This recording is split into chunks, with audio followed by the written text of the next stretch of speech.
മോളെ ഈ ബാഗിന്റെ സൈഡിൽ ഒരു 50 രൂപയുണ്ട്, പോയി പഞ്ചസാര വാങ്ങിട്ട് വന്നേ, അമ്മ പഴംപൊരി ഉണ്ടാക്കി തരാം. പൈസ ഇതിലില്ലല്ലോ. അതിലില്ലേ? സത്യം പറഞ്ഞോ, ഇത് നാര കാശെടുത്ത്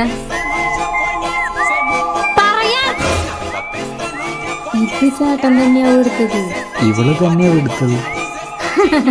അമ്മ തമാശ പറഞ്ഞല്ലേ, ആരാ എടുത്തത്? ഇതമ്മയുടെ അടവാ. ചിരിക്കാതെ പിടിച്ചു വിചാരിക്കും ഞാനാ എടുത്തതെന്ന് പറയുന്നേ. നിങ്ങൾ എന്താ വിചാരിക്കണേ, ഒരു 50 രൂപയ്ക്ക് വേണ്ടി നിങ്ങൾ എന്നാ തല്ലുന്ന?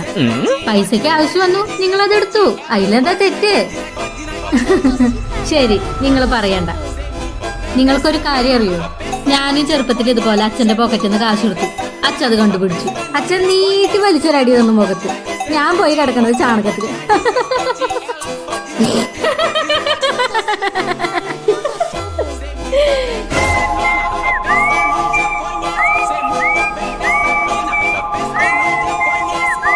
എടി, കാലത്ത് നിന്റെ ഒരു 50 എടുത്തിട്ടുണ്ടായിരുന്നു, എന്റെ ചേഞ്ച് ഉണ്ടായിരുന്നില്ല.